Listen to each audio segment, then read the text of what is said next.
جس میں وہ ایک خاکہ یعنی کہ خاکہ نگاری اس کا جب کوئی شخص اس کے بارے میں لکھتا ہے تو اس کو کہا جاتا ہے کہ اس کے بارے میں خاکہ نگاری کی گئی ہے.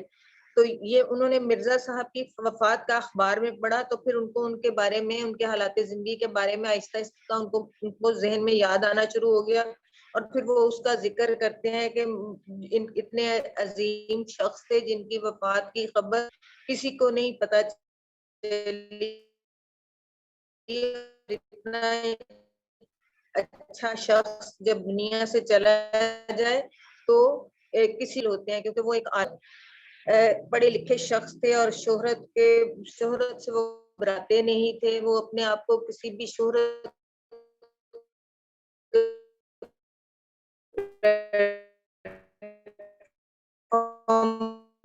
پر پسند نہیں کرتے تھے, نہ انہیں اپنے کام سے کسی کام سے کوئی تعریف کی ان کی امید ہوتی تھی.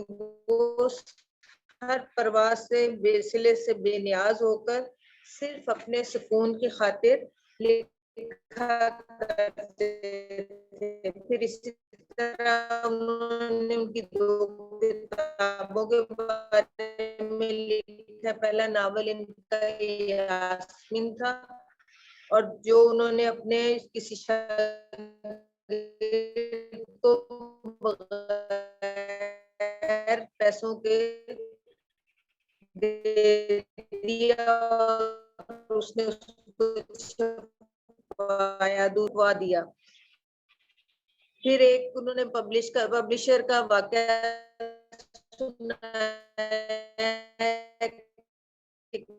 مصنف نے کہ کس طرح وہ آئے تھے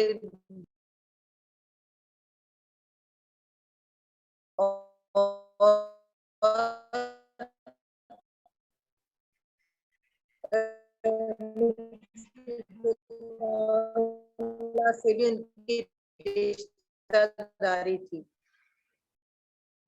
مرزا صاحب میں لاہور کے بھی شامل تھے. انگریزی میں علی گڑھ میں پڑھایا اور اس کے بعد پھر گورنمنٹ کالج لاہور میں ہی انگریزی کے استاد مقرر ہو گئے. اب وہاں جب یہ جو جی سی ہے اس میں بہت سارے سیاسی شخصیات, بہت سے مشہور شخصیات جو تعلیم حاصل کرتے ہیں. تو مرزا اس نے لکھا ہوا ہے کہ پنجاب کے بہت سے اعلیٰ عہدیدار, پنجاب کے مختلف محکموں میں عہدے رکھنے والے جو بہت سے لوگ تھے ان مرزا صاحب کے شاگرد تھے. پطرس اور تاج نے بھی مرزا صاحب سے علم حاصل کیا تھا. بعد میں پروفیسر پطرس خود بھی انگریزی کے پروفیسر ہو گئے, لیکن مرزا صاحب کی بہت زیادہ عزت کرتے تھے اور اتنی عزت کرتے تھے جتنی کہ کوئی وائسرائے ہند کی کرتا ہے. وائسرائے ہند ہوتا ہے نا جو انگریز جو حکومت کا بادشاہ کا مقرر کیا گیا ہندوستان میں جو گورنر ہوتا تھا اس کو وائسرائے ہند کہا جاتا تھا کہ ہند کا گورنر ہے وہ. تو اس سے بھی زیادہ بڑھ کر یہ مرزا صاحب کی عزت کیا کرتے تھے. اس کے بعد اب اگلا آگے ہم پڑھیں گے جو کہ ہم نے آج پڑھا ہے, اس کو ایکسپلین کریں